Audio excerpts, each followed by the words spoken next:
नमस्कार दोस्तों, स्वागत है आप सभी का आपका अपना चैनल ओपी मौर्य सर। आप लोग ध्यान दें, आज एक क्वेश्चन आप लोगों को हम बताने जा रहे हैं। ध्यान से समझें, ये कक्षा 9 के छात्र छात्राओं के लिए बहुत ही महत्वपूर्ण है। उनके कोर्स का ये जो है क्वेश्चन है, ठीक ना।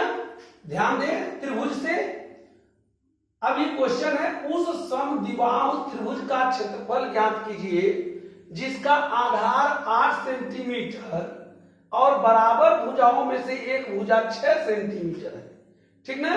तो इस क्वेश्चन को इस तरह से आप ध्यान दें, पहले इसको समझें। ये आधार दिया हुआ है 8 सेंटीमीटर और बराबर भुजाओं में से एक भुजा 6 सेंटीमीटर है। तो बराबर भुजा यह भी 6 सेंटीमीटर, तो दूसरी भी 6 सेंटीमीटर होगी। बराबर भुजा क्या है? 6 सेंटीमीटर है, मतलब यह भी 6 और यह भी 6 और ये 8। तो ये मान लीजिए ए बी सी, इसका त्रिभुज, इस त्रिभुज का क्षेत्रफल निकालना होगा। तो इसके लिए सूत्र होता है, ध्यान दें सूत्र क्या है। जैसे आप लोग ध्यान दीजिए, ये सूत्र है ए करड़ी में 4b² माइनस a² बटे 4 होता है, जहां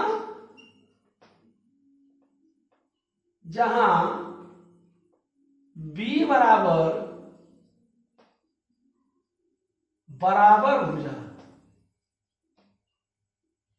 और a बराबर तीसरी भुजा, मतलब जो आधार दिया है, ठीक ना। तो इस तरह से जो बराबर भुजा है वो b के रूप में होता है और जो a होता है वो तीसरी भुजा होती है या आधार होता है, जो दिया रहेगा। तो इस क्वेश्चन को लगाने के लिए पहला क्वेश्चन हल जब लिखेंगे, कि इसको हल करेंगे जब, तो लिखेंगे दिया है क्या क्या दिया है? आधार 8 सेंटीमीटर, आधार बराबर 8 सेंटीमीटर। फिर क्या? 8 सेंटीमीटर बराबर भुजा, बराबर 6 सेंटीमीटर, ये दिया हुआ है। अब जो है कह रहा है कि क्षेत्रफल ज्ञात कीजिए, तो क्षेत्रफल बराबर क्वेश्चन मार्क। अब क्षेत्रफल निकालने के लिए यही सूत्र का प्रयोग करेंगे, जहां आप देख रहे हैं b बराबर भुजा, a बराबर ये तीसरी भुजा, या कोष्ठ में आधार लिख सकते हैं। ये आधार है तो आधार लिख सकते हैं, ठीक ना। तो इसी सूत्र में आप रख दीजिए, ठीक। देखिए a की जगह पर अब ये लिख दीजिए a करड़ी में 4b² माइनस a² बटे 4। अब यहां लिखिए a की जगह पर क्या लिखेंगे? 8 लिख दिया गया। करड़ी में 4 इंटू b का मतलब बराबर हो जाए 6 का वर्ग ऋण a का वर्ग मतलब आधार का वर्ग, तो 8 का वर्ग बटे क्या हो जाएगा? 4 हो जाएगा। फिर क्या होगा? 8 करड़ी में 4 गुणे 36 ऋण 8 अठाए 64, 8 अठाए 64 बटे 4। फिर क्या होगा? ध्यान दे, 8 करड़ी में 4 छक्का 24 को 4 हाथ में लगा दो और 4 तिया 12 2 14, 144 ऋण 64 बटे 4, ठीक ना। अब ध्यान दें, इसको हम मिटा दें क्योंकि जगह नहीं है, तो यहां हम मिटा दे रहे हैं इसको हम, ठीक है। अब ध्यान दें, 8 करड़ी के अंदर 4 में से 4 जाए 0, 4 में से 6 जाए 4 में से 6 जाएगा ही नहीं, तो 14 में से 6 जा 8, ठीक ना। कितना हो जाएगा? 14 में से 4 में से 4 जाए 0 हो गया, और फिर 4 में से 6 जाएगा नहीं, तो 14 में से 6 गया 8 बटे 4, 4 से काट दीजिए, 4 गुना 8, 4 गुना 8। अब आया 2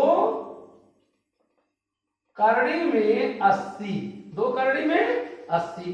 फिर क्या करेंगे? 2 करड़ी में 20 गुणे 4 लिख सकते हैं, तो 4 का वर्गमूल क्या होगा? 2 करड़ी में, इसको भी 4 गुणे 5 लिख सकते हैं, गुणे 4। अब क्या आएगा? 4 4 का जोड़ा लग जाएगा, तो 2 गुणे बाहर निकलेगा ये 4, करड़ी के अंदर क्या बचेगा? 5।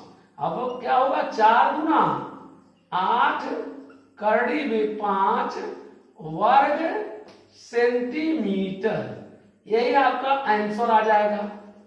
ध्यान दें आप लोग, इसको हल करने के लिए बस दिया हुआ है आधार 8 सेंटीमीटर बराबर भुजा 6 सेंटीमीटर है, क्षेत्रफल ज्ञात करना है, यही सूत्र लगेगा क्षेत्रफल का। क्षेत्रफल का यही सूत्र है, ये करड़ी में 4b² माइनस a² बटे 4, जहां b क्या है? बराबर भुजा, और a क्या है? तीसरी भुजा या आधार।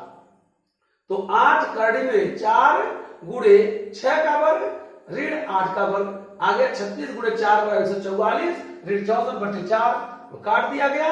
2 करड़ी में 80, 80 का वर्गमूल निकाला गया, तो निकाला जाएगा, तो क्या आएगा? 4 करड़ी में 5 आएगा, 4 करड़ी में 5 आएगा, क्योंकि 20 गुणे 4 करेंगे, अब 20 को भी 4 गुणे 5 गुणे 4 कर देंगे, 4 4 डबल का जोड़ा लगता है, एक निकल जाएगा बाहर, 4 गुना 8 करड़ी 5 वर्ग सेंटीमीटर, ठीक ना। ये आपका पहला क्वेश्चन का हल हुआ, यही आंसर होगा, ठीक ना।